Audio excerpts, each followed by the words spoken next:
So hello everyone, welcome back to my channel #MedVibesOnly. So today I'll be vlogging about the FAP program.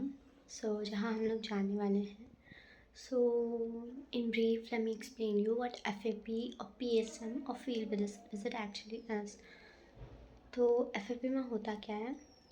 Her college के first year medical students को every Saturday like 50-50 group of each ले जाया जाता है near. जैसे मैं GMC Nagpur में हूँ तो नागपुर के आसपास के गांव में मुझे ले जाएंगे. VR हॉल हम लोग का पूरा A to बैच जाने वाला है आज, तो हमें ले जाएंगे और वहाँ पे जाने के बाद हमें 3 फैमिलीज दी जाएगी.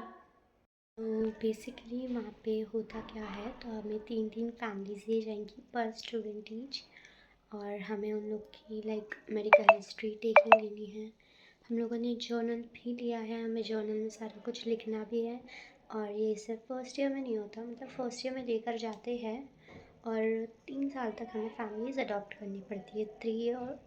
3 फैमिलीज़ पर पर्सन फॉर 3 years ईच. मतलब मज़ा भी आता है काफ़ी ज़्यादा. And I am so excited for that because हम लोग कब से बहुत ज़्यादा ये हो रहे थे कि कब जाएंगे PSM फील्ड विजिट के लिए, कब जाएगी. आज फाइनली मैं 7 बजे उठी हूँ and I am ready already by 8. हमें निकलना 8:30 को है, 9 से 12 का हम लोग का फील्ड विजिट होने वाला है. और 12 से 1 आके हमें लेक्चर भी अटेंड करना है. और second half is off for today.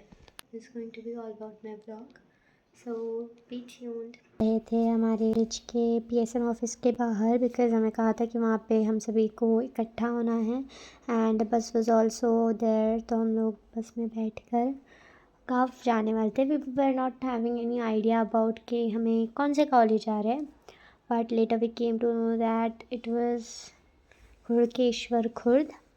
तो हम लोग वहाँ पे गैदर हुए, पर जो कि बस आए तक हम लोग ने क्लासरूम में वेट किया. And finally the moment came when we reached the place.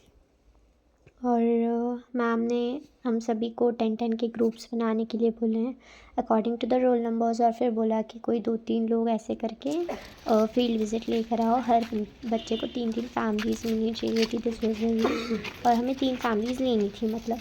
तो हम लोग फिर चले गए for in search of the rooms and all. और मुझे स्टार्टिंग में तो 2 ही फैमिलीज़ मिली थी, फिर बाद में मेरी 3rd फैमिली रह गई थी, तो मैं भाग भाग के घर ढूंढ रही थी. और हर घर पे जाकर पूछने के बाद यही मिल रहा था कि नहीं भाई यहाँ पे आकर चले गए हैं, यहाँ पे आके चले गए. And I was like running like crazy. And after इतनी भाग दौड़ करने के बाद फाइनली एंड मोमेंट पे जब हम लोग निकलने वाले थे मुझे 3rd फैमिली भी मिल गई. And I am so happy because मेरी तीनों भी जो फैमिलीज़ मुझे मिली है, तीनों भी आंटी बहुत अच्छी है. एक में एक आजी है, और जो 2 फैमिलीज़ है उन्हें हिंदी आती है, तो I can communicate easily with them. और आजी को हिंदी नहीं आती है, आजी सिर्फ मराठी में बोलती है, पर उनकी बातें मुझे आधी समझ रही थी आधी नहीं समझ रही थी बिकॉज़ मुझे मराठी आती है बट मुझे इतनी अच्छे से नहीं आती है. एंड जब आप एक गांव में जाते हो तो वहाँ का एक्सेंट अलग हो जाता है, थोड़ी कुछ वर्ड्स अलग होते हैं जो समझ में नहीं आते, तो ऐसे मुझे प्रॉब्लम होती. पर मेरे साथ जो मेरी फ्रेंड थी शी वॉज़ मराठी, तो फिर उससे समझ आता, तो उसने बात करी और आज ही मुझे अपनी प्रॉब्लम्स बताने लग गई थी. पर मेरे पास अनफॉर्चुनेटली बिल्कुल भी टाइम नहीं था, तो मुझे जल्दी जल्दी से उनका नाम और नंबर ही ले पाई. और फिर मैं वहाँ से हमें जाना पड़ा बिकॉज़ हम लोग का टाइम हो गया था.